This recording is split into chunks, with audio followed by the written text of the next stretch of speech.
Michael. Oh, how you doing? Hey, is it Michael or is it Michelle? Michael. Okay. My mum wanted me to be unique and different, she said, but she just fucking lied. She couldn't spell, so she spelled my name wrong. Dude, that's a fucking great story. Yeah. She comes up with some bullshit story to me that she says, oh, I wanted to be unique and different, wanted to spell your name different. They just couldn't fucking spell my name. That's the honest truth. It's time for the Share Recovery Podcast, where we bring you amazing life-changing success stories from addicts and alcoholics all over the world who share their inspiring journey in recovery. And now, here's your host, On today's episode of the Share Podcast, we have my good friend Michael Hilton joining us from the UK. Michael is celebrating 10 years clean and has just the most amazing story that's absolutely hysterical. You do not want to miss this episode. Michael and I, along with Stephanie Schilling, do a weekly Blab recovery meeting called Sobriety, Recovery, and Beyond. You got to check it out if you haven't listened to it yet, and join us on there as well. It's a live meeting every Sunday. So first, we're going to do a quick message from our sponsor, and then we're jumping right into Michael's story. So join us now. Sober Nation is the largest online recovery community and treatment resource center. They provide treatment resources to those struggling with addiction, as well as to the family members who are caught in the crossfire. On top of that, Sober Nation is a huge community of good people who share their experience with each other. They have informative content, recovery and addiction news, as well as an entire clothing line which helps expand the culture of recovery. They can easily be found at www.sobernation.com. Sober Nation is putting recovery on the map. Now back to the show. Hey, Michael, thanks for joining us. Thanks, Ho. How you doing? Thanks for having me. Oh, man, I'm doing fantastic, man. How you feeling? I'm good. Yeah, I'm feeling good. Had a good day. Things are good, my friend. Excellent, excellent. All right, so folks, today we have Michael Hilton joining us on the Share Podcast. He's a life coach and a mentor. So, Michael, let's dive right in, buddy. Tell us a little bit about how your life is today, your hobbies, exercise. Take us into your normal daily routine, including recovery, and tell us a little bit about your practice. Okay, so like you said at the beginning, I'm now a life coach, but it's a very broad term, that is. So the way I describe it is I love working with creative, fun people, help them to achieve more success and fulfillment in their lives and achieve their goals, dreams, and aspirations in life. If it wasn't for recovery, I wouldn't be doing that. Amen. And that's something that I just love doing. I love helping people. I love to connect with people. I love seeing people's eyes light up. I like to see people dream and think bigger than they're currently thinking and help them to push them through those failures of fears and things. It's funny because like in recovery, early recovery, that's what really infused me, seeing those people's eyes light up, when they start getting some sort of sober time and they start having those ha-ha moments. So my hobbies, I love football. I think you call it soccer out there, right? Yeah, absolutely. I've never quite got my head around that because it's a foot and ball and it's football. So, but whatever works. And funny enough, I used to be an advocate. I never used to play ice hockey, but street hockey. So the same, but on rollerblades. So I used to be quite into ice hockey as well, funny enough. And I love spending time with my family. I love having fun. I love reading. I love watching inspirational stuff. I just generally like knowing what's going on for people and helping people. But daily routines as well. I'm quite strict with my routines at the moment, but I'm not attached to my routines, though, if you know what I mean. I do. Yeah. So currently at the moment, the routine that I have to work on my mindset and my spiritual practices is my alarm clock goes off at 4:15 in the morning, a.m., and I'm out of bed then. The alarm clock's on the other side of the room. I get up, I turn it off, I go downstairs, and one of the first things I'll do is I'll either read, apart from a book that I'm currently reading, I read a chapter every day, The 7 Spiritual Laws by Deepak Chopra. Have you ever heard of that? I have. I haven't read it, but I have heard of it. Very good, very good. So I read a chapter of that. I spend some time in meditation, anything between 10 to 15 to 20 minutes, sometimes 5 minutes, just depending how things are. But I try and focus myself on different sort of techniques of meditation. that's sort of my routine, which sort of ties into my recovery as well. I've sort of been miss and match with that early days in recovery, especially the meditation and the spiritual stuff was something that I sort of dipped my toe in and out of, and for other reasons, I was doing it for the wrong reasons as well, which we can speak about. But now that's what I do between 4 to 6 days a week. I do that. Wow. 4 to 6 days a week. I'd probably say on average of a month, I'd probably say it works out about 4.5 days. Some days I'll have a couple of days off where it's just get up whatever time my body wants to get up. But usually I try and discipline myself from Monday to Friday that I get up at those times and discipline myself with that. And sometimes I work on a Sunday as well. So I've created sort of like my business around my lifestyle, my family and things like that. So I get time off during the days and things. But yeah, that's what I currently do. That's my practices at the moment. Beautiful. Now, I also, I met you at the Sunday morning sober guy meeting. Do you have other meetings that you make regularly in your own hometown? Yes. Well, when I first come about, funny enough, I'm only 37, but when I first come about, there wasn't a lot of big book stuff going on local to me. So I had to travel quite far out. But there's been a big shift in recovery in that now, and there's just a lot more recovery, a lot more people looking at the steps and more people going through the steps. And at the time, I used to travel quite far out. Now there's a meeting that's literally like a 2-minute walk from my house, and I currently go to that and attend some online meetings. Like the one where I met you on the Sunday was the first time I'd been on that meeting, and I really, really enjoyed that. I think it's a powerful tool, online meetings. So that's pretty much what I do. I get up and I do my meditation. I do my positive focus as well, which is 3 questions that I ask myself, not every single day, not every single week, but if there's something going on, it's like a mini sort of inventory that I do. And then I challenge that, something that's feeling uncomfortable for me, something that's playing in my mind. So I do things like that, but it gives me, I read like successful people. I've been around and spoke to a lot of successful people, and they say they get up at 5 o'clock. So I said to myself, well, if they get up at 5, I'm going to get up earlier than them. Because they say they've got like 2 or 3 hours on people. I want an hour on them in the morning, But at the beginning, as you'll probably know, it's quite difficult at the beginning to make that commitment and do it because you feel a bit tired. But after a few days, after about a week, you feel more energized, There's got to be like well, it hasn't got to be anything, but for me, it's like a why. Why do I do it? Because if you tend to, like, I speak to people and they go, God, that sounds really good. I'm going to do that. And then you ask them 2 weeks later and they got on and say, I tried it for a couple of days, but then I stopped doing it. I said, there's got to be a reason behind why you're doing it. Like, why are you doing it? For me, the reason is I want to craft. I want to build my craft. I want to be the best at what I do with my coaching, So I get up in the mornings. I've got a little kid and I've got a wife, and I get those hours in the morning to work on myself. I can sit down as well and I can watch a video for an hour or read a book around coaching and how to help people more and things like that. So it's that quality of time in the morning as well, and that's my why I do it as well. And it just sets me up for a better day. Like in recovery and things like that. It's been times that I've got up out of bed and I've not done my meditation, not done that, and sometimes I've just felt a bit cranky. And you feel it. So it's something that I want to do, and when you want to do something like that, it becomes a lot easier. Life certainly does get a lot easier once you find something that you're absolutely passionate about, that you can do on a daily basis, and it makes sense because it's so beneficial in your life. I love it, man. So, Michael, man, let's start jumping into your story, brother. So tell us how much clean time you have and when your anniversary date is. So my anniversary date is coming up on the 28th of December. And on the 28th of December, I'll be 10 years clean and sober. Get out, really? Yeah, 10 years clean and sober on the 28th of December. A decade, my brother. I love it. Yeah, it's a big one. Yeah, 10 years. Dude, it's funny though. Like you speak to people. Like the cliches in recovery, they kill me.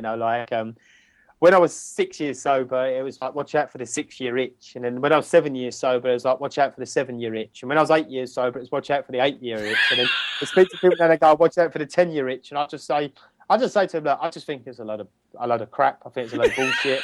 You know, I don't believe in a 1 year itch, 2 year itch. I said, like, if you tell yourself there's an itch, then it's going to be an itch. Yeah. That's what a load of shit. You know. Yeah. Yeah, I totally, you know, and I just say that to people, you know, I'm a great believer in that. Oh, you know, is what you tell yourself is what will happen. Yes. I'm a great believer in that. I am a great believer of that through working, through reading psychology books and doing what I do is, you know, if you tell yourself you're going to have a bad day, you're probably going to have a bad day. You know, probably going to have a bad day, you know. Absolutely. So that's my anniversary date. So I'm coming up to 10 years. 10 years is the bomb. All I know is when I celebrated 10 years, it was everything I thought it was going to be, man. A decade of anything. I'd never completed anything over the course of 10 years, man. I was a fucking train wreck. And, you know, I celebrated 10 years, and that year I met my wife. It was the best year of my recovery, you know what I mean? So I wish you well, my friend. I know it's going to be exciting for you. So now it's time to tell us a little bit about the first time you drank or used drugs. And more importantly, tell us what you did and how it made you feel. Okay. Just before I jump into that, I just wanted to say, like, how's this for a paradox? So I met my wife in recovery, because you said like 10 years. I don't know if you met your wife in recovery, but I met my wife in recovery, and we got talking after a little while, and I said to her, like, when's your AA birthday? And she said, oh, it's October the 13th. She said, like, that's my sobriety date. I said, oh, get out of here. I said, that's my birthday. She said, when's your sobriety date? I said, December the 28th. And she went, fucking hell, get out of here. That's my birthday. How crazy is that? Yeah. So my wife was in recovery too. She's, I like to remind her that she's a couple of years less sober than me. You know, I like to remind her that now and again. But yeah, how crazy is that? So I just thought I wanted to get that in there in case I forgot later on. Well, that's the cool thing about those paradoxes, because it's almost like that sign from God that she's the one. You know, yeah. I mean, like, what are the odds of that happening? You know, it's got to be like 10 million to 1 that would happen. So, it's just a very cool story, man. Very cool story. A story. I always tell people that. So, going into my story, I always describe it, and it's a bit of a cliche, but I did feel a little bit disconnected from other people when I was younger. And I've asked a lot of people about this. People in recovery, people that are alcoholics, people are not alcoholics. And some people that ain't even alcoholics sort of said, well, you know, I did feel some discomfort when I was a youngster. I just felt a little bit at odds with other people. So I don't necessarily think that it's something that just alcoholics suffer with. But I know there's different levels of it and different degrees. But I did feel like I just felt disconnected from other people, very much so as a youngster. And I remember my first drink. I do remember it. It was on a school walk. We used to do a school walk, a sponsored school walk. And I got a teacher to get me, funny enough, an old PE teacher. We was outside the shops and we see him. We said, can you get me 4 cans of White Lightning? cider this was. And he did. And I drank those 4 cans of White Lightning on the school walk, and I was in absolute pieces. But as I was drinking those 4 cans of White Lightning on this walk, something happened to me. And people in recovery will identify with this. I was able to look at girls and able to speak to girls, and I was able to be a little bit more ease and comfort around the people that I was talking to. And I just felt like this sense of awkwardness leave me. And it was nice. I liked it. How old were you? Must have been about, at the school walk, as far back as I can remember, when I got first really, really drunk, must have been about 14, I think it was. 13, 14, something like that. I remember I drank before that. I remember drinking before that, but not really. I wasn't drunk like I was then. And it was, I think my first drink was about 11 with my friend. Me and my friend were drinking, but it wasn't to the degree that it was then. You know, that was the first time I really experienced being around a big crowd of people and getting that sense of ease and comfort, as they say in recovery. Well, I tell you, man, I've heard people talk about that white lining, and it's no joke.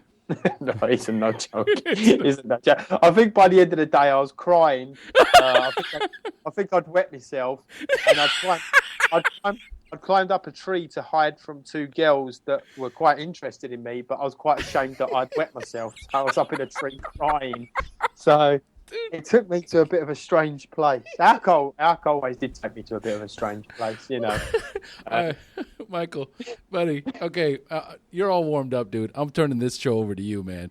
It's time for you to share your story, the battle against drugs and alcohol, the wreckage it caused in your life, when you hit rock bottom, and finally your journey into recovery up until today. So, Michael, take it away, buddy. Okay, so as I just said, that was the first experience, climbing up a tree, and I've got to say, like, for periods of time in the early days, I had a lot of fun with alcohol. You know, alcohol was fun for me. It enabled me to be relaxed around people. It enabled me to express myself in a way that I couldn't express myself with drinking, and it would be on a Friday night. We would start drinking, and then on a Saturday night, and then it become on a Sunday, and then it crept into drinking during the week. And for quite a young age, I bummed out of school at the age of, I always say this, I did not get school. I didn't understand school. I was diagnosed with dyslexia, which I don't know if I was dyslexic. I felt one of my big things, like I said before, in recovery is I think, like, when I drunk, it just took away that separation I had from other people. And I think in school, I just didn't feel good enough. I never felt good enough in my life. So when I drunk, it enabled me to feel better about myself and feel good. And I remember sort of the bunking off of school when I was drinking. I was stealing alcohol from a young age from my nan and things. And I was just generally the guy that we would all go out and drink, but I'd end up being the one that would be carried home at the end of the night. And I remember one particular incident that happened. We'd all got into a bit of smoking puff, and I started doing. They were called yogurts, where you would sort of burn the puff into a yogurt and eat it, because I didn't really like smoking. I didn't like the way it made me feel my throat. So, what did you do? I'm not understanding. Sorry, I thought everyone knew this. So what you've done is you put a little bit of cooking oil on a spoon, you crumbled up a bit of puff on a spoon, and then you burnt it over the stove until it sort of went all bubbly in that, and then you just mixed it into a yogurt, and that's what was called a yogurt. And you could eat it. Instead of smoking the weed, you could eat it. And it just fucking blew your head off. It absolutely blew your head off. Now, my friend's done it, and I'd done all them first, and I thought, well, they've done that much, I'm going to do twice as much.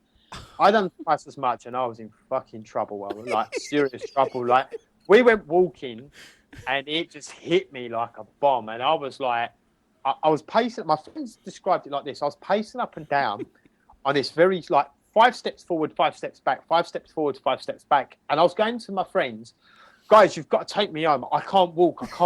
And my friend said, you've been doing that for 45 minutes now. You're walking. I'm going, no, I can't walk. You lot are plotting to do something to me. You're plotting to do something.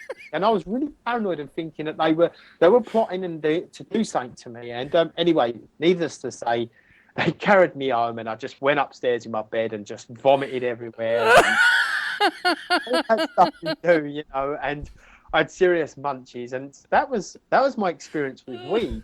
And I remember the first time my mum found weed in my house, and she sat me down and she said to me, like, Puff, she said to me, look, this is how it goes. You'll start off on weed, then you'll go to something stronger, then something stronger. And I said, no, I won't. I'm just having a bit of fun, Mum. Do you know, I'm just having a bit of fun. Like, I drink my friends, and I smoke a bit of weed. And then I remember that it went to whiz. Now, I only done whiz once, though. Have you ever experienced whiz? I don't even know what that is. Whiz? Speed. Yeah, it's speed. Oh, I never did it. Fucking hell, man. I've done it once. I've done 2 little dabs of it, and I was in bed for 3 days. We actually went away with some friends, and I went away, and I was just in bed for 3 days, really ill. It really made me bad, and that was my experience with that. But as I've learned and studied about addiction and things like that, is when the body starts adapting to, like, drinking 4 cans of White Lightning, when it starts adapting to smoking or eating 3 yogurts and doing a couple of dabs of whiz, the body starts craving more and more, because the body just needs more to get higher, because it just adapts. It's a bit like exercising. Like, I work out a lot. Now, if I don't change the routine, my body just adapts to it. And then that, just through story, like at the age of 19, I went bankrupt. I went bankrupt because I think it was, let's rewind a bit, sorry. But at the age of 18, that's when I started getting into cocaine. I tried my first line of cocaine. So I started snorting cocaine and I was drinking. So it went from smoking weed to doing whiz to doing cocaine. And I loved how cocaine made me feel at the beginning. Like I was like fucking Superman. Yeah. I was like Superman at the beginning. It made me feel so great at the beginning. At the age of 18, I got a bank loan. So I went into the bank, and at that time then, I sound really old now, sort of say it's really easy to get loans then, but I went into the bank and I said, look, I want to borrow £5,000. I'm working because I want to get a car. Right. They sat down with me and they said, yeah, no problem. And I said, I went out, and as I went back to the bank, he said, come back in there and we can get it transferred across. I went back in there and he went, yeah, you've been accepted. I said, well, actually, could I get 7,500? And he, yeah, that's not a problem. So like, it was ridiculous how easy it was to get money then. So ridiculous. So then I had a credit card of £4,000. Then I had another credit card of £2,000. So what happened is I had all this money, and then my best thinking was, well, I've got all this money. I'm fucking rich. I don't have to work anymore. Right. I don't have to work anymore. Like, why have I got to go work? I've got all this money. And I spent £1,000 on an old banger, right? I had no license, no insurance, no MOT, but I spent £1,000 on a car. And if I say stuff and you don't understand what it is because I'm from England and I've got a Cockney accent, just pull me up. Like, you know, if I say like tax or say you don't know what it is, my friend, so I can explain to the listeners.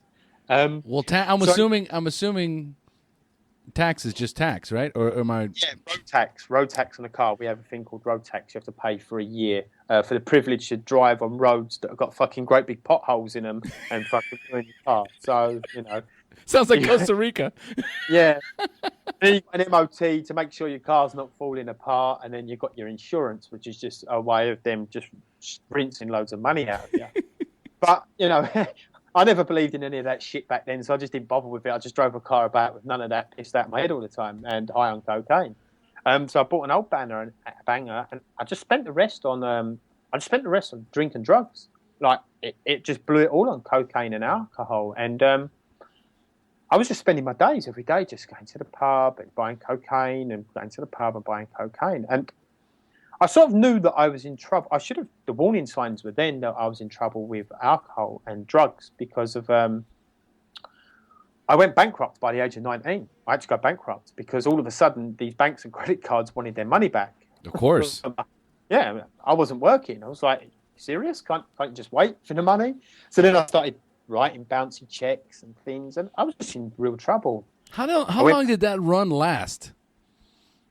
I would say I got the loan at about 18. I think it was like late 17s, early 18s. I got the loan, and that went on till I was about nearly 20. That was nearly 20, just coming up to 20. So that run went on. The money ran out really quick, and then it was just about borrowing and things, and say I'll get more money on my loan, and then the creditors started rejecting me and stuff like that.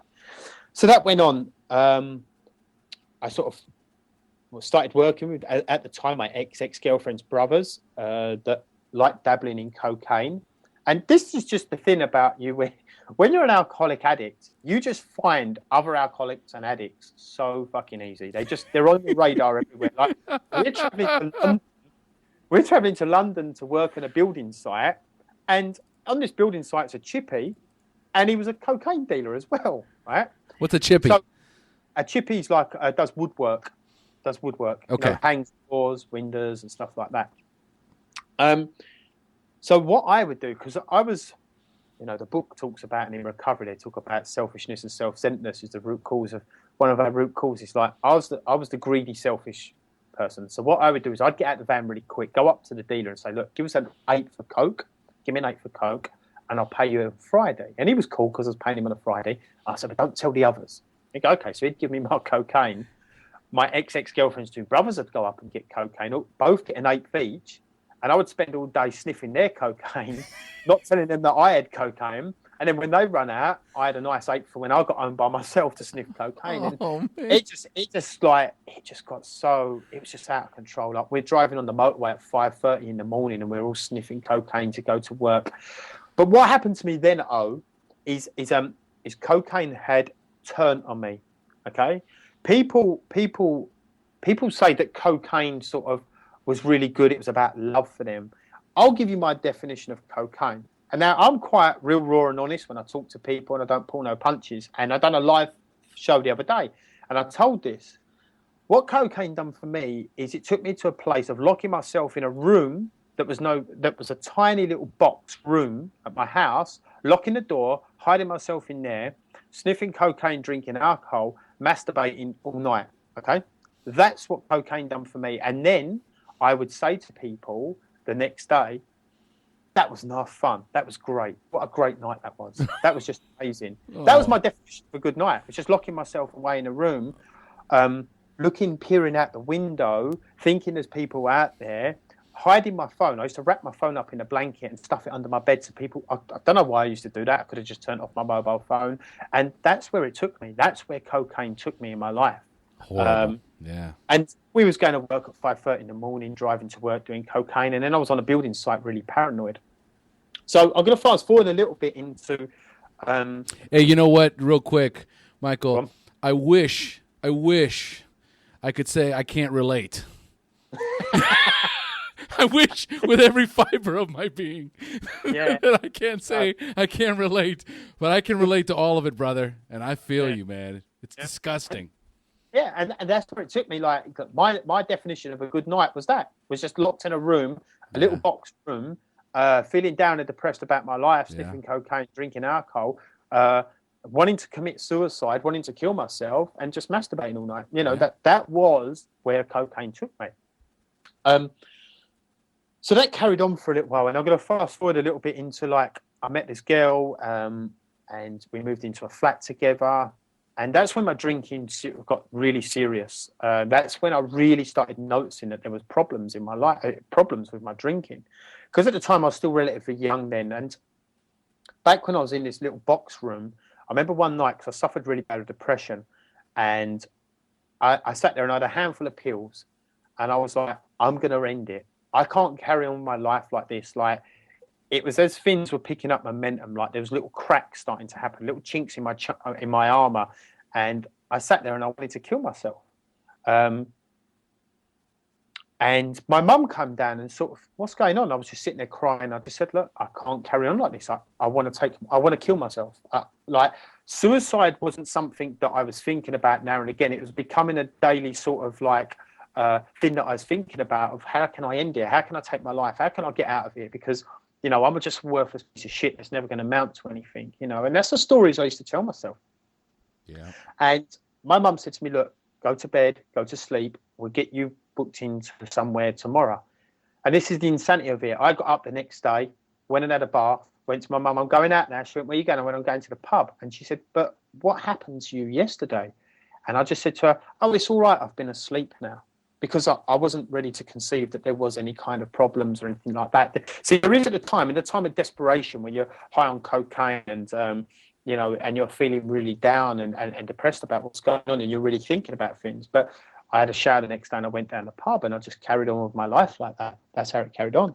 It got so bad, like how that come about is I was sitting in the pub drinking.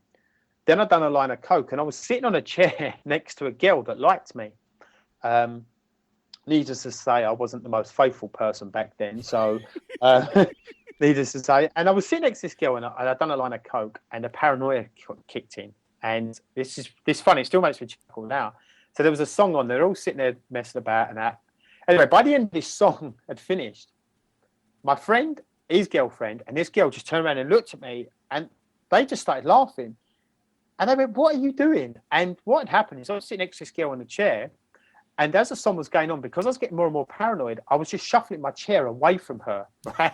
And by the end of this song, I was like way over there, just sitting in this chair in the middle of the floor. And these people just look at me like, what are you doing? And I was, you know, my lips were going, I was just all crazy. And I just got up and ran out of the pub. And went home. And that's just the craziness it took me. But I met this girl and we got into a flat. And somehow, like, I was struggling. And she said to me, look, and my granddad, my nan, they said to me, like, you've got a problem with drink and drugs. See, I thought my problem was gambling, because I got into gambling as well. So I went to the doctor. Now, anyone in recovery, if you don't want anyone to know the truth, never take your fucking girlfriend to the doctors with you. And I went to and said, I've got a problem with gambling. And she went, and he's got a problem with cocaine and drink as well. And I'm like, I haven't. Like, my problem's drinking. That's my problem. Is drinking. No, my problem's gambling. That's my problem, gambling. And the doctor said, I can't help you with that, really. You know, there's a place called Game Care that you can go to. And in my head, I believed that my problem's gambling. And if I got £2,000 in my bank, I'd be okay. So we went down this route, and I said that I'd keep it up. And I never, like you said, you know, I'd never committed to anything in my life. And she said to me, look, there's a problem. You've got a problem. And all through my life, any woman that's ever said, look, the drink and drugs is coming between us, they got removed out of the situation. The drink and drugs never. They got removed out of the situation. Absolutely. And she said, like, you've got a problem. You need to go and see someone. And she was speaking to my mum and my nan and my granddad, and they also said, look, you've got a problem. Now, this is one thing that I always flag up as a red flag. When I'm in recovery and I hear this from people, I went to an Alcoholics Anonymous meeting. Like, somehow my wife, and I know it was, and my friend that was in recovery, we got into bed one night and she started reading me something. She had this little book, and it was the Alcoholics Anonymous little book, big book, little book. And she was reading something from it. And I just sat there and looked at her and went, what the fuck are you going on about? What is that you're reading to me? And I said, just fucking give it a rest. I just enjoy drinking. And then I sort of, after a while, I said, right, I'll go to a meeting. I sat in the meeting, and when anyone ever says to me, I'm here for my wife, I'm here for this, I'm here for that, I always say to them, look, I'm going to be honest with you, you're in serious trouble. Because if you're not here for yourself, okay, whenever that situation goes a little bit wonky, the chances are you're probably going to go back out and drink. So I had a friend that was in recovery for his wife. The moment his wife, because she said, you need to go recovery or I'm leaving you. He went to recovery. The moment she decided she didn't be with him anymore and she left him, he went back to drinking again because he wasn't there for himself.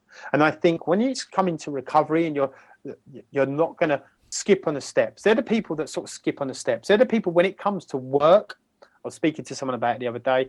They're the people that give up at the step 4 or the step 9s or the step 10s or the step 12s because they're not there for themselves. And I went along to a meeting and I was sitting in this room and I looked at the steps and it makes me laugh. And I always say this, like for me and most people that I speak to, the first thing they look at is the word God. That's the first thing they look at. And they're like, fucking hell. You know, if they don't mind the God word, the first thing they look at is step 4, make a moral, step, go back and you've got to make a moral inventory yourself. Step 5, I've got to go make amends to these people. You know, moral inventory. Step 9, go make amends, clear up your past and stuff like that. And I looked at those and I thought, what the fuck? What's this all about? You know, I just got a problem with drink. And I was looking at these steps and I was thinking to myself, God, that ain't happening. Because I was completely the opposite. You know, I wasn't into God. You know, I was the person that'd sit there with a lottery ticket going, please God, let me win the lottery. So this is the paradox. I didn't believe in God, but I'd ask God to help me win the lottery and I'd be a good person. And when I didn't win the lottery, I'd go, see, he doesn't exist. God doesn't exist because I haven't won the lottery. And I went to meetings and I went there and I came back. And the next night I went into the pub with my friend. I went to AA last night. He said, did you? I went, yeah, I went to recovery. He said, how was it? I went, no, it don't work. It don't work. And he went to one meeting. Anyway, and my life continued on down a spiral, dark hole for another 2 years. I share some of the stories, some of the horror stories, just for people that may have the same sort of horror stories but feel ashamed of it. I used to beat my brother up a lot when I was drunk. I used to go and pick fights on him, my younger brother, that probably had an effect on how he lives his life now. I remember one time going around and throwing a cricket ball at him. My mum sort of tried to intervene and I got a knife and I cut my mum's hand open with a knife, fueled by drink. I ran out of the house. That was one occasion. That's where drink took me. Another occasion is my ex-girlfriend was pregnant and she phoned me up when I was in the pub on a Saturday. Now, I was doing cocaine. I was drinking. She phoned me up on a Saturday and she said, Michael, you need to come home. And I said, why? She said, because I'm losing the baby. She said, I think I'm having a miscarriage. We need to go to the hospital. Okay, I put the phone down. And the first thing I'd done is I turned to my friend and I said, unfucking believable. Has to happen on a Saturday when I'm down the pub. Oh. Saturday, I'm down the pub. And I knew that when you go to a hospital, it ain't a 5-minute job. I was fueled with cocaine and alcohol. And I got some cocaine and took it into the hospital with me. And I was spending my time going at the toilets. No considerations for her. Like, she had to stay into hospital to have the rest of it removed and that. And all I could think about was getting home and going out drinking and seeing what woman I could bring back to our flat while she wasn't there. That was what was going on for me. That's where drink took me. That's where I got to with my drinking. I had no consideration for anyone else. And then I come up with a great idea. I said to her, look, let's move. Because as you all know, do the geographic thing, if I move, my problems are going to go away. So we moved. And the real motive behind it was just to move my ex-girlfriend away from my local area so I could drink more without her coming in the pub and embarrass me and telling me to come home and things like that. But what that meant when I moved is I was doing a lot more drink driving because I lived quite far away. How I never crashed and killed myself, it was down country lanes, I don't know. I hear you. And it was quite raw.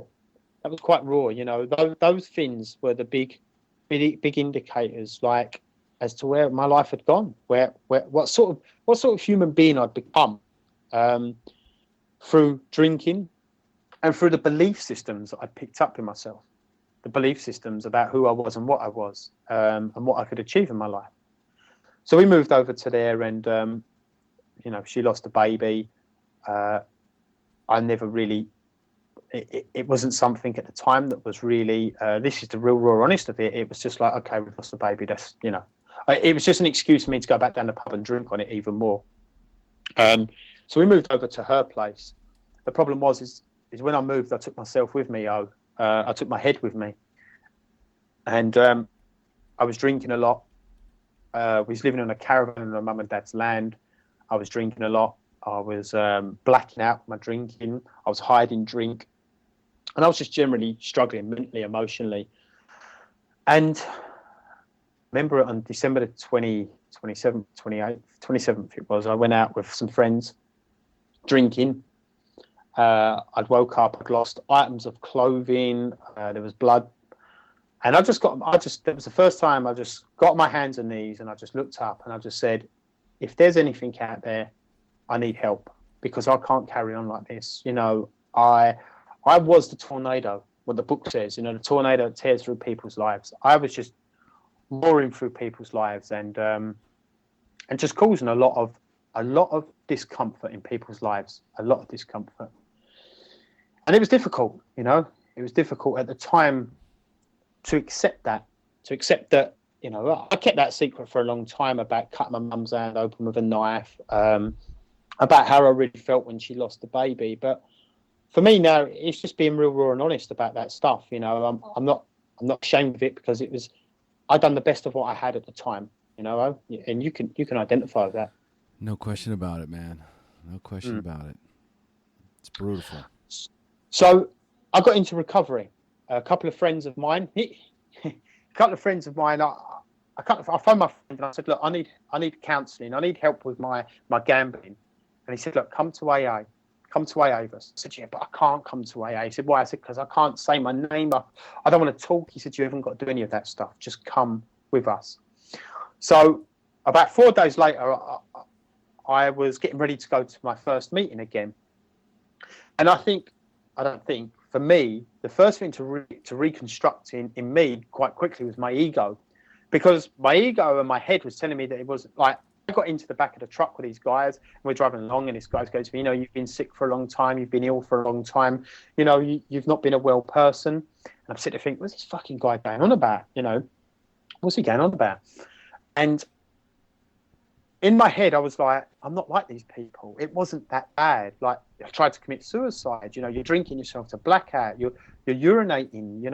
You're standing. I was standing at a bar in the pub, and I would be drinking, and I'd just urinate myself. So I didn't have to walk to the toilet. Like, it was an inconvenience to leave the bar to go to the toilet.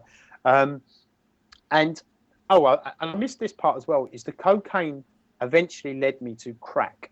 Okay. I didn't dabble loads into crack. It come right at the end of my drinking. It come right to the end of my drinking, thankfully. But I started dabbling in the crack a few times.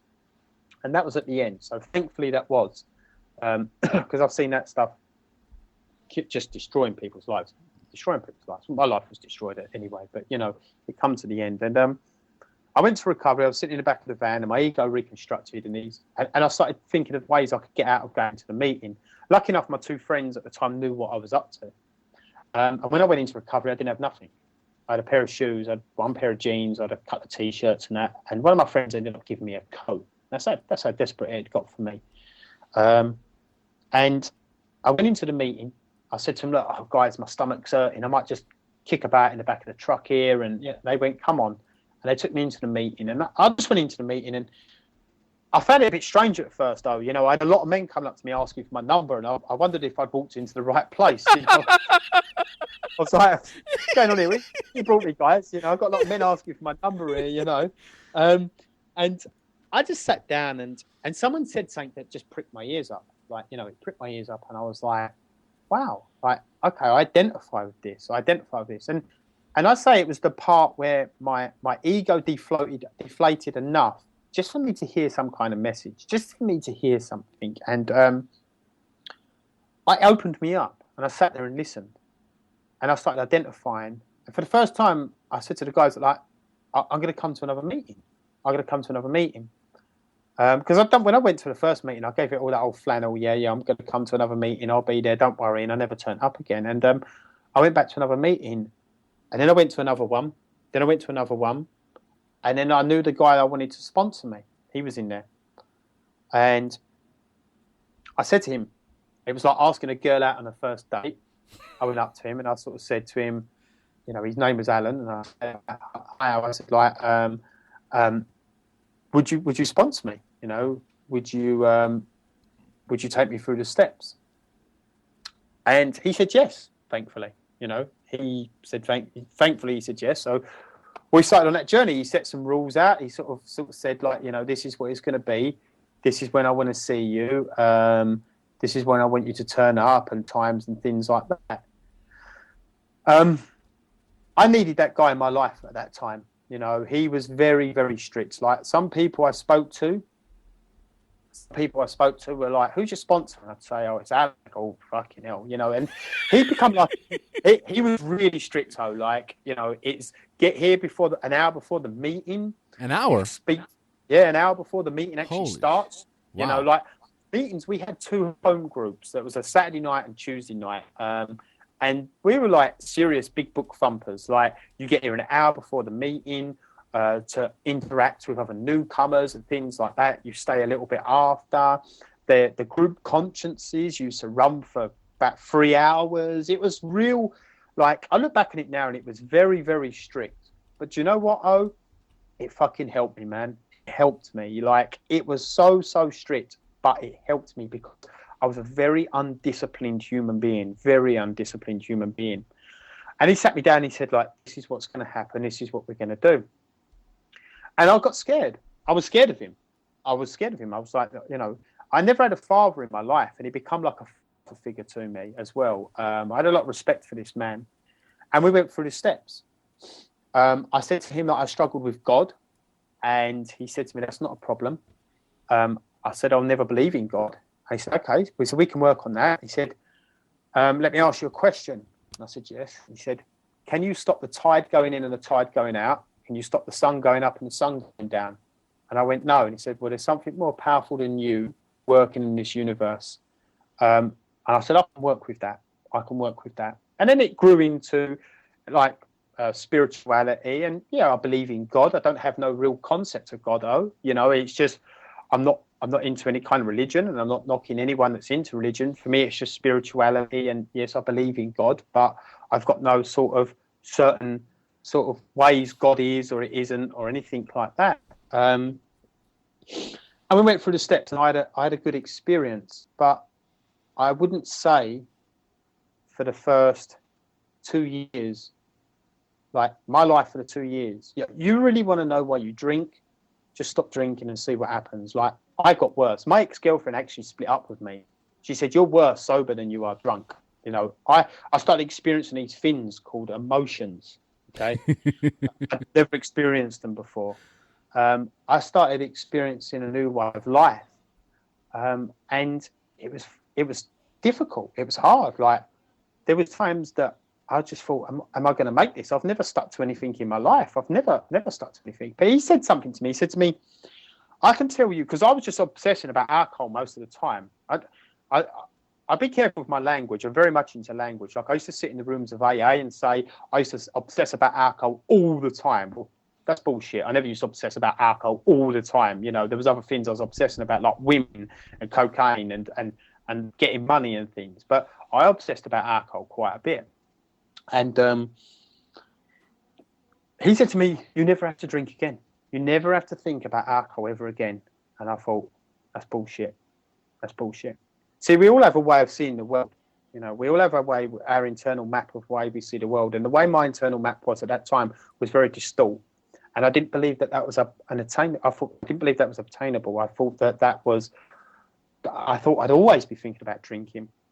Because I'd heard people in the rooms like, oh, I'm 7 years sober and I still think about drinking and stuff.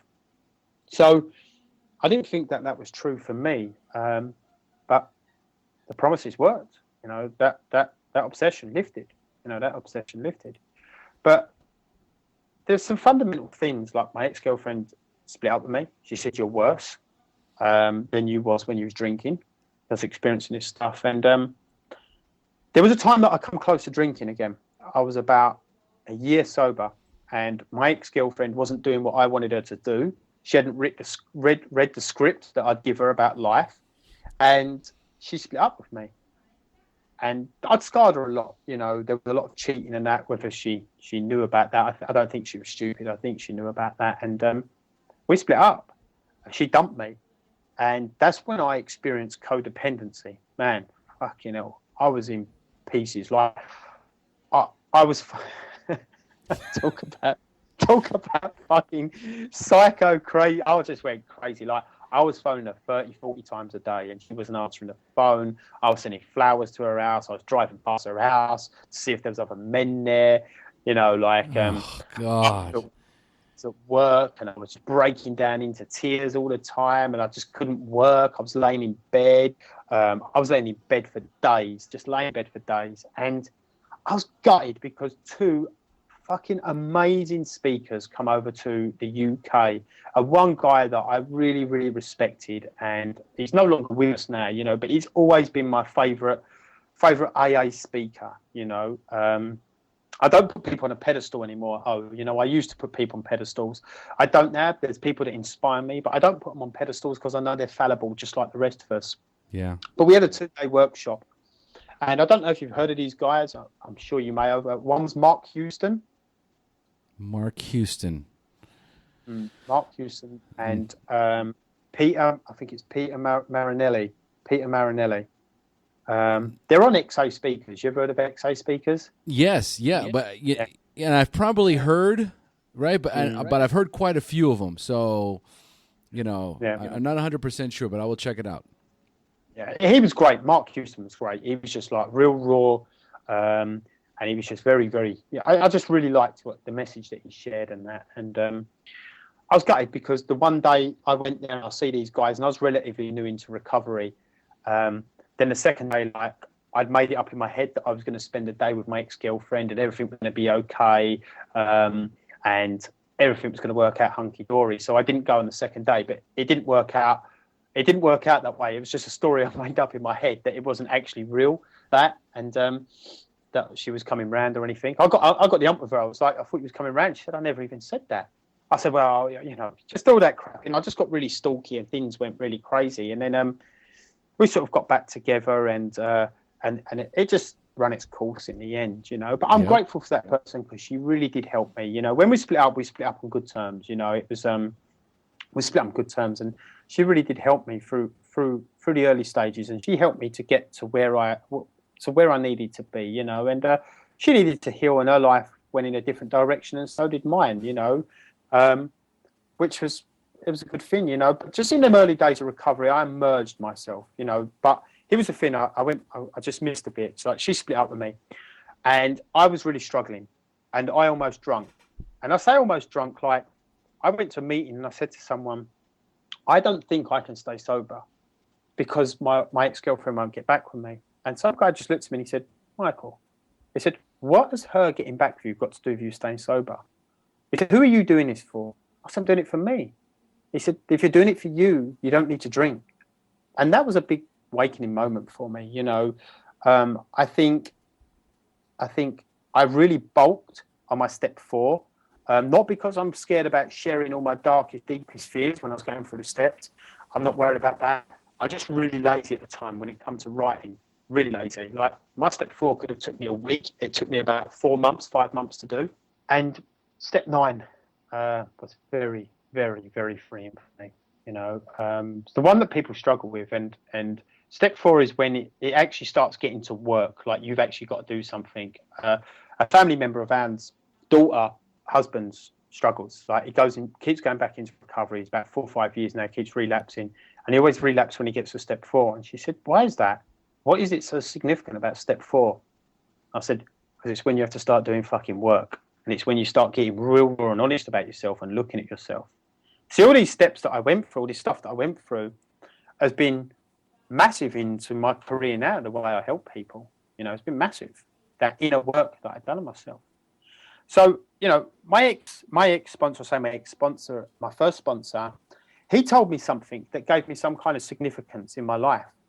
When I first we started going through steps, he said, Michael, he said, you've been mentally ill for a very long time. And I said, say that again. He said, you've been mentally ill for a very long time. Now, at the time, that gave me meaning, though. Like, I was like, okay, I can accept that. I can understand that. I can see that my behaviours and where I was mentally ill. And it gave me some kind of meaning. The problem that I later found out about that belief system that I adopted, I instantly become a parrot in AA. I used to listen to XA speakers. I used to listen to all these amazing speakers, Mark Houston, Peter Marinelli. I'm murdering his name here, Peter Marinelli. Sorry, Peter, if he listens to it. There was another two. There were 2 twins. I can't remember their names now. It will come to me a little bit. And I used to listen to these speakers, and because I wanted acceptance to be really great in recovery, I wanted to do the best chairs and all that, I would listen to these speakers, and then I'd go into the meetings and start sharing like these speakers, like it was my journey and my story and things like that. Like, I remember the first chair I ever done, this guy said to me, you do a chair? And I said, yeah, of course. Yeah, I'll do a chair, like my first one. I said, I just need to check my sponsor. He was all right. So I was at this meeting, there was like 6 people. I thought, this would be a nice way to bed myself in. So I had a whole week thinking about what I'm going to share. I had my iPod with me, listening to all these speakers and blah, blah, blah, blah, blah, and all this. I'm going to say this, I'm going to say that. Well, when it comes to my first chair, I sat down. I'd been thinking about it all week, what I was going to say. The meeting started filling up with a lot of people, more than there was the week before. I think it ended up being 30 people in there. I stood up to share, and my mind sat back down. And I was like, my name's Michael, I'm an alcoholic. And I looked at the chair, the other guy, and I went, I ain't got nothing to say. I said, I ain't got nothing to say. And it just went dead silent for about 30 seconds. But that 30 seconds felt like 30 years old. Like, I'm just sitting there like, I just wanted the ground just to eat me away. And I just said the Serenity Prayer. I said the Serenity Prayer, and it started coming out, you know. And there's one thing I learned about doing chairs. And there's one thing I've learned, because I do public speaking as well. And there's one thing I've learned about that. When I go and do a chair or do public speaking, if I focus on me and what I think I need to share and what's going to be great and how I'm going to blow everyone away, that's when I struggle. When I go and do chairs, I sit there and I ask myself this question. What can I say? What can I share that's going to help the people in this audience? That gets me out of the way, and that opens up channels for me to share something that's going to help someone in front of me. I do that when I do chairs in AA. I do that when I'm doing my talks, when I'm going about doing public speaking. I just ask myself that question because it removes me. Like I know, some crazy weird way, I think I know what someone in the audience needs. And it's not that. It's not that. It's like, I'm going to share this because they really need this. It isn't. I just ask myself, okay, what can I share that's going to help these people, that's not coming from my ego, that's not coming from a mind, that I'll just share what they need. And that's what opened up for me. And that's what really changed when I was doing chairs and recovery and things like that. So that belief system I adopted, I was mentally ill, served me for a period of time. The problem is I started using it as an excuse to be an arsehole in all areas of my life. I was missing work. I was treating people like shit, and I was saying, well, it's because I'm mentally ill. It's because I'm mentally ill. And I thought I was the only person that suffered with depression. If you suffer with depression, you're an alcoholic. I thought if I felt like committing suicide, or, you know, I used to say to people, this was the thing. I used to say to friends, like, I wanted to kill myself. And they said, I've had them thoughts before. And I'd go to them, you're an alcoholic. You're an alcoholic like me. And they go, yeah, but I don't drink. I go, well, yeah, it's not about drink. It's not about drink.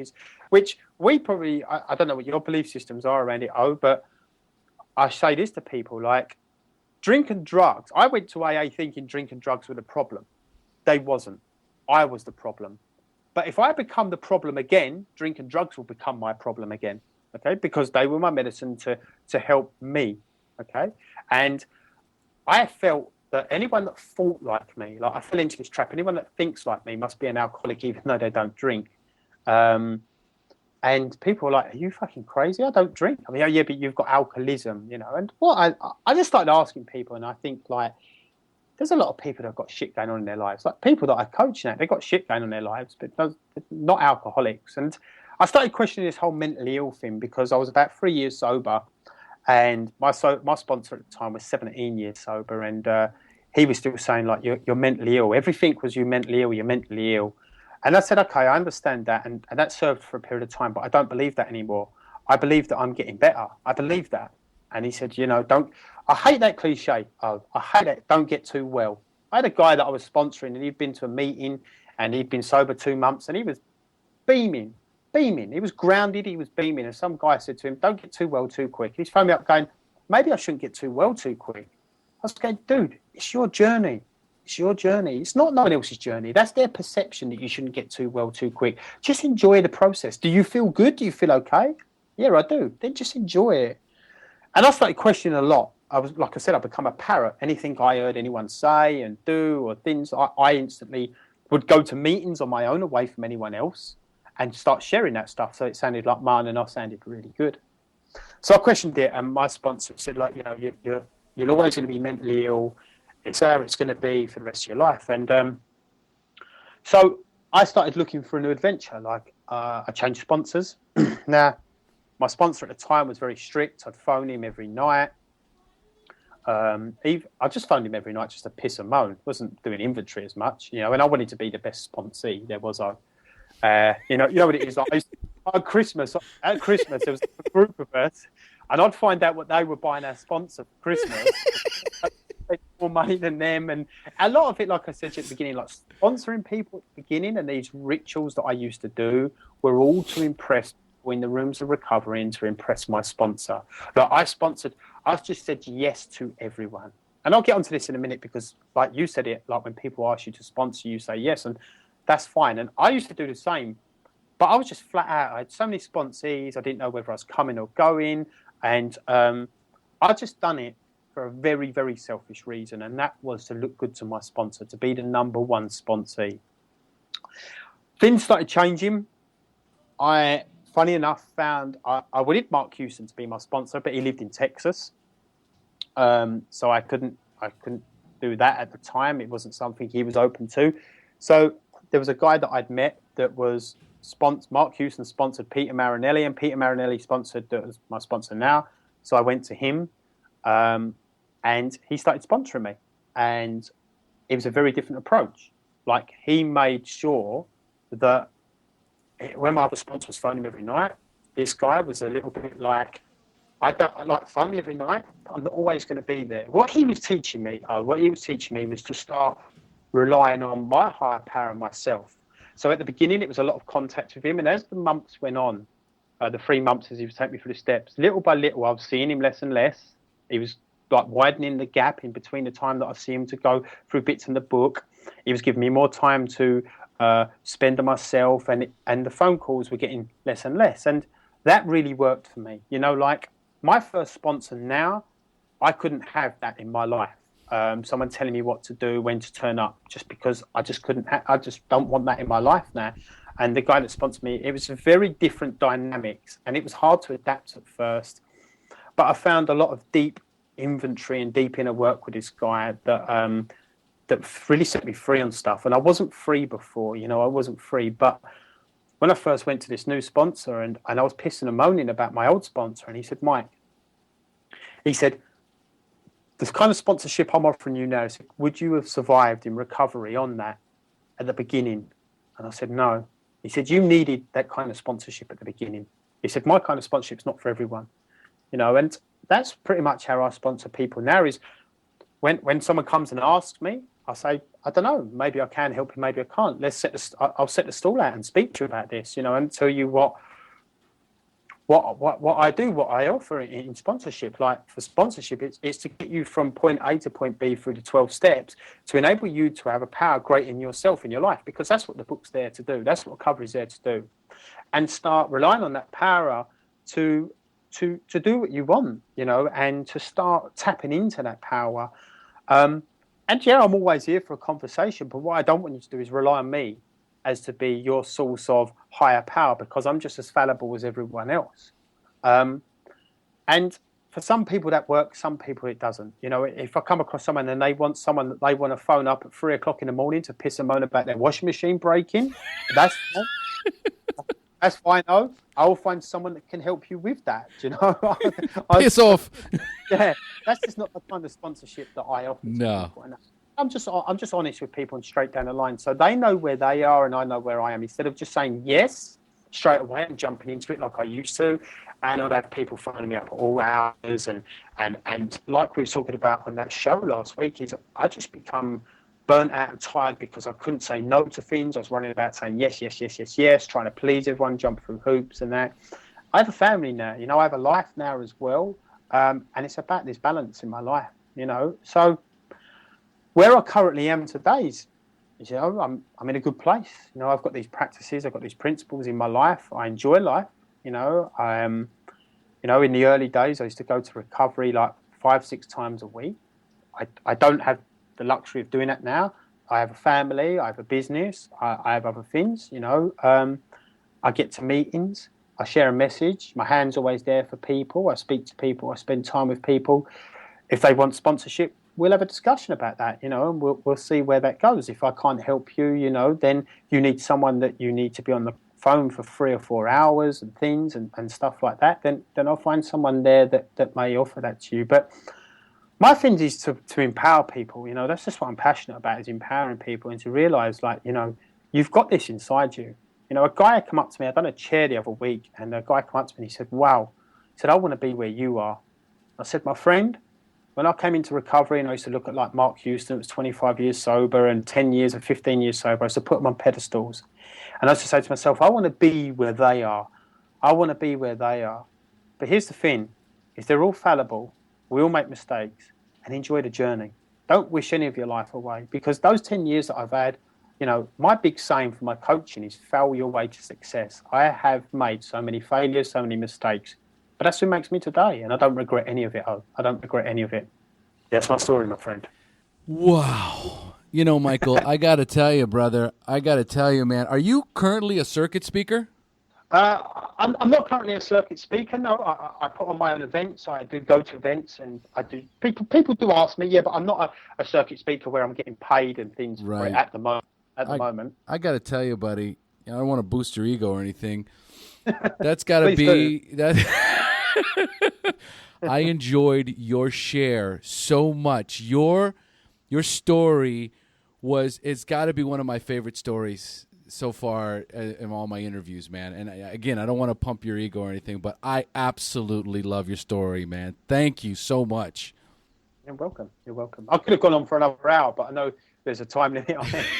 that always scares me when I go into a meeting and I say, how long have I got to share? And it goes, as long as you want. I go, you could be here for fucking 2 weeks, Well, I got to tell you, and it's funny, but every time you would go into a new segment of your story, and I kept thinking to myself, oh my God, I hate to say it, but oh man, I can relate so much to all of it. I have been through, it's almost like I was listening to my story with an English accent.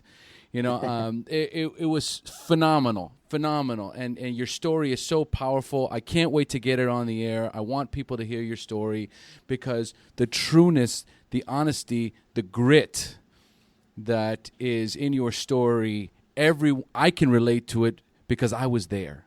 I was there ruining my marriage and wreaking havoc and making people suffer and blaming others and blaming God. And, the part about you going to the therapist, she's going, yeah, no, he doesn't just have a gambling problem. He also has a problem with cocaine and alcohol. And I'm going, I've been there. Yeah. Yeah, I know, man. I know.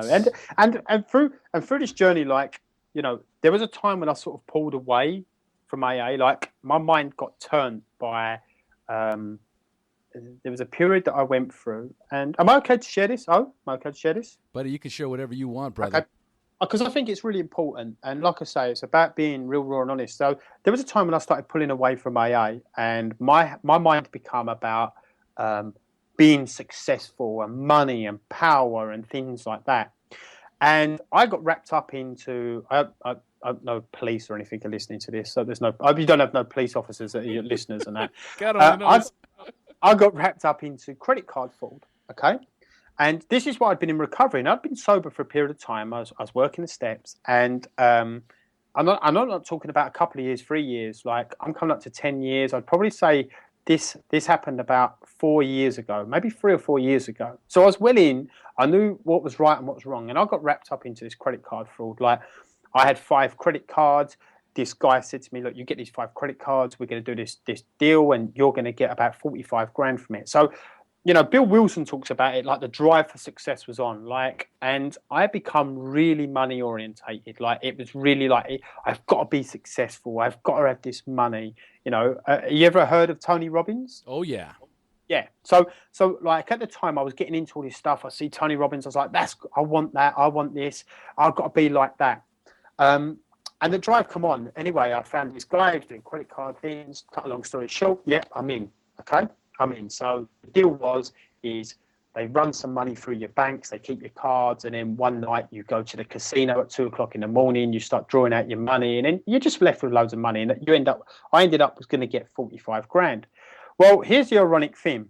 We'd been doing this for a course of warming my banks up for about 3 weeks. There was a lot of lying, deceit, and sneaking around behind my now current wife's back, and she thought, this is how bad it got. She thought that I was cheating on her. Like when I sat her down and said, "I need to speak to you," I could see this look on her face, because she knew that I was sneaking about my phone. I was having private conversations, and I was always carrying my phone around with me. Anyway, so I went and done Tony Robbins' Unleash the Power Within. So it was a Friday, Saturday, Sunday, Monday, the fire walk and all that. And I was there, and on that Saturday night, I was supposed to go and do this deal and get all this money. Okay. On the Saturday, it was Unleash the Power Within. And Tony Robbins, we'd done the firewalk and all that. Tony Robbins said, "Now, I want you to turn to someone and tell them about the deepest, darkest secret that you've got going on at the moment." And I turned to my friend and I went, "I'm doing a credit card fraud." And I know in my heart, see, I was really uncomfortable. My life was really uncomfortable because I knew in my heart what I was doing was wrong, but my head was ruling. And I pulled away from AA a bit. And I wasn't going to meetings and things like that. Now, I never had no desire to drink. But I just had this going on, like I had this desire for power and money and things. And I turned to my friend and I said, "This is what's happening." And I told him all of it. And I said, "And I'm not going to go through with it." Anyway, cut a long story short, I phoned the guy and said, "I'm not going through with it." He said, you can't pull out now. There's a lot of people involved. Chinese triads and all this stuff tried to shit the life out of me and that, and I was just like, "Look, if they're going to come around and make sushi out of me, that's cool, man. Like I'm not doing this, I'm not doing this. They're going to come around and I just said, "Look, I'm not going through this. I just can't do this." Anyway, what ended up happening is I ended up getting stung for a lot of money. Like they drew money that I don't know how they done it, but I ended up in like 9 grand's worth of debt. So an actual action where I was going to end up with 45 grand ended up with me £9,000 in debt. But here was the thing, is I got really depressed. Why did I get really depressed? I got really depressed because I suffered depression all my life. And I learned a lot. The last time I got really depressed, I really studied about depression. Depression for me is the inability to accept reality for what it is. So I'm thinking life should be a different way, okay? So I got really depressed because in my mind, I had 45 grand already in the bank and I was spending this money. Like I was going to take my wife on holiday. I was going to do this. I was going to go and do, here's the crazy thing with this fucking fraud money. I was just going to go and do all Tony Robbins programs, like going to go to the Bahamas, whatever it is, and do all this stuff. See, in my mind, I was saying, well, I'm going to use it for good causes, so it's a good thing. Do you know what I mean? But I pulled out of it because of that conscious contact that I had. You know, like that intuition that woke up, the spiritual awakening that woke up, that was saying to me, Michael, don't do this. And my head was going, I call it, I've done a video on it today, I call the voice in my head the brat. The brat is the voice in my head that tells me I'm no good, I'm worthless, I'm a piece of shit. The brat also tells me to do things. People think I'm schizophrenic, but the brat, I call it, is the voice in my head that's always sort of like, well, you know, go and do this. And my heart says, no, don't do that, Mike. So the brat was telling me it's a really good idea. My authentic self was saying to me, Mike, this is a really bad idea. And I didn't follow through with it. I ended up in a lot of debt. I suffered really bad with depression. I slipped back into depression because I couldn't accept reality for what it was, because I'd already started spending the money. And for me, when I'm coaching people on it, I wake them up to that concept. Like, why are you depressed? Well, I'm depressed because of this going on in my life. Well, people in recovery because of that. This person's doing this. Okay, should they be doing this? Shouldn't they be doing it? The real reason is you're suffering and you're struggling is because you think they should be doing something different. You know, people get depressed about their current life situation. Like, I've got no money. Well, accept the fact that maybe at the moment you shouldn't have any money. Do you know why that's true? Because the fact of the matter is you have no money. And it's when you fight reality for what it is when depression really starts kicking in, because you think it should be different. That happened to me. I was spending the money in my head. I was going on these expensive holidays and all that. I'd done that in recovery. That was the direct result from, you know, of me pulling away from a fundamental like practice. Yeah, I wasn't doing a lot of meditation at the time. I wasn't doing a lot of self-development. I was going to these self-development things, but for me, it was just about power and money.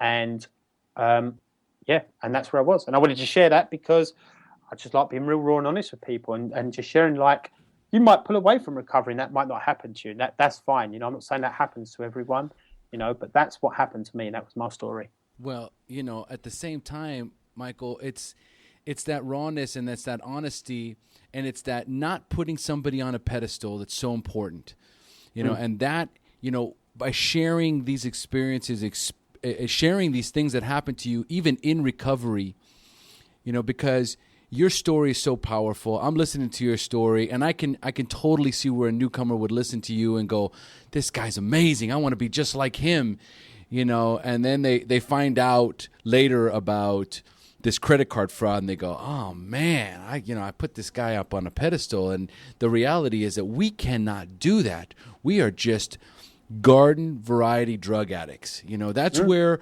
HP Baby came from. All of the HP Baby came from that.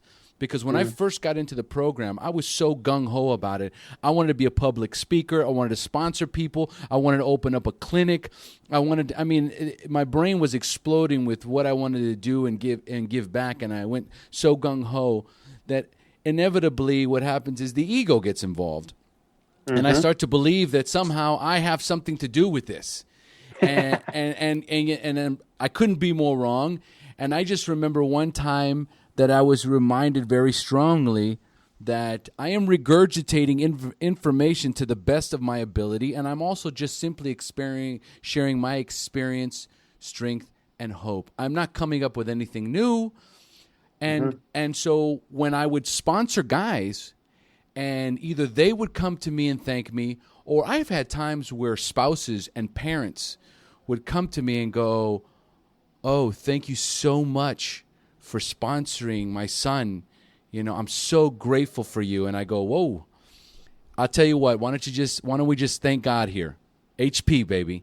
And I remember when that just kind of came out of me one day, you know, higher power, you know, HP, baby. And I just remember going, that's what it's all about. It ain't about me, and I cannot take credit for this, nor will I ever take responsibility for somebody relapsing or ruining their lives, okay? I can't take credit, and I can't take responsibility for somebody else's recovery. I am not the well, but I certainly do enjoy being the pipe every once in a while, and that's the journey that I live in. And Michael, man, I just absolutely love your story so much. again, I can't wait for this to air. It's going to be a couple months, so it's going to be exciting. But I tell you, man, it's just what you do and what we do. For me, it's an honor to be a brother. For us to be brothers in the sunlight of the Spirit, in the fellowship of the sunlight of the Spirit. What we do is we just carry the message of recovery, and we let God, do the rest. Just like before, I've been asked to speak many times, and whenever I start thinking about all the shit I'm going to say, I'm in trouble. Yep. Yes, I usually like to go to the bathroom right before, go into one of the empty stalls, close it, get on my knees, and go, God help me. Get me out of my own way and help me deliver a message, of hope and recovery. And then I go out and I don't write anything down. I don't script anything. I just get up and I just share my story. And whenever I ask God to help me get out of my way, something magical happens, and then, yes, we deliver, man. And I love it. I love it. So listen, Michael, we've been on this call for like an hour and a half, and I could do this for another 2 hours, but our listeners are going to only take so much. plus my wife and baby waiting to go to bed. Okay. All right. So let's close up here. All right. So Michael, for the newcomers, I'm going to ask you 5 questions about your early recovery. And, well, you already inspired us, so let's just ask these questions and see what happens. So you ready? Yeah, let's go. Let's do this. Number 1, what was keeping you from getting clean or staying clean when you first got introduced to recovery? The concept of God at the beginning, my own pride and ego, and my limiting belief systems about myself and whether I could actually follow through with it. But I'd say God was a big factor. It was a big factor because of some ideal that I made up in my head about it. So that's what really stopped me at the beginning. Perfect. Number 2, at what point did you have a spiritual awakening, that aha moment in recovery when you accepted that you were powerless over drugs and alcohol, but for the first time had developed the hope that you could recover?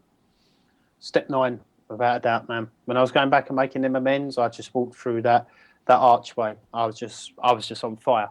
I was on fire. When I made one amends, and then by the end of the day, I'd made, I think it was 12 amends by the end of that day, in my first day. I had a lot of amends, and yeah, that was powerful for me, very powerful. Beautiful. I love it. Number 3, do you have a favorite book that you would recommend to a newcomer that you read in early recovery?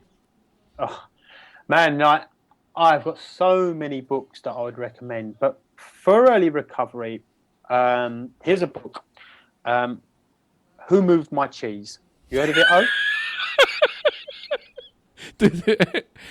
Everything you say is funny. I'm sorry.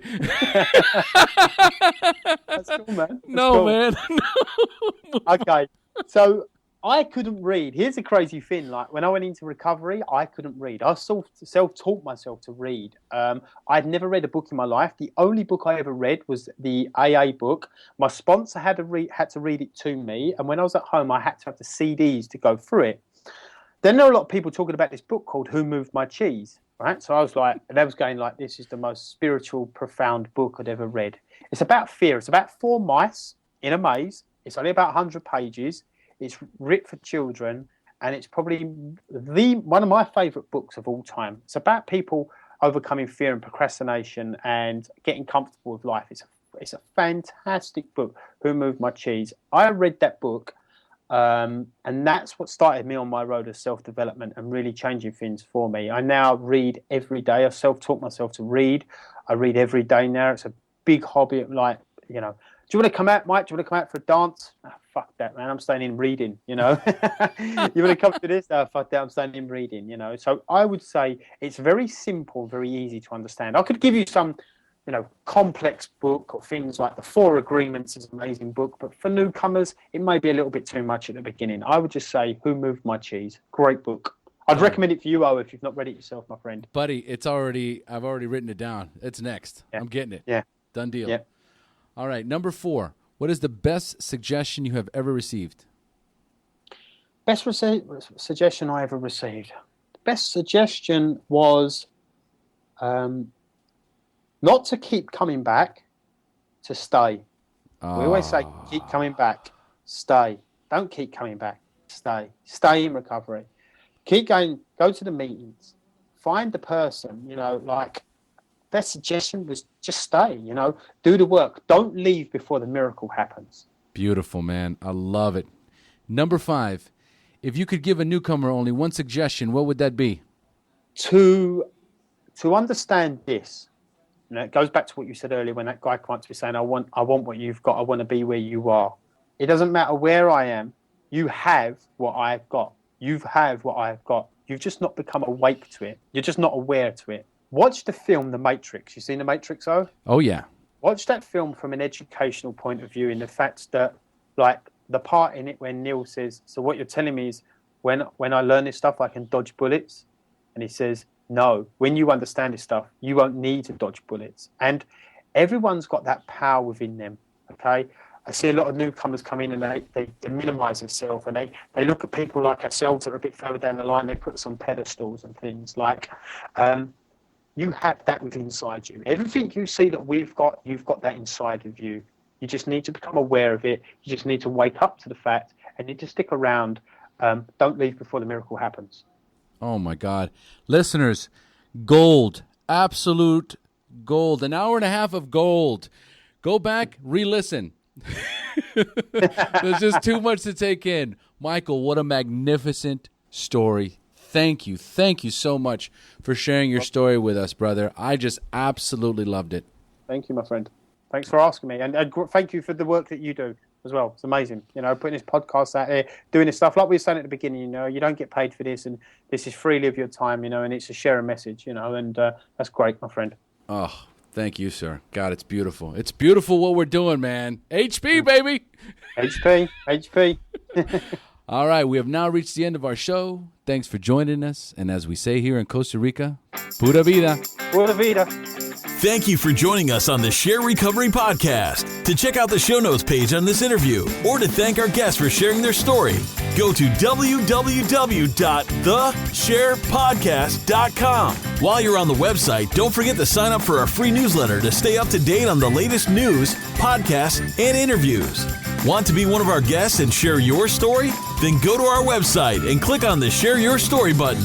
We share our inspiring recovery stories every Tuesday, so subscribe to our show on iTunes or Stitcher Radio to get your free weekly download. We'll see you then.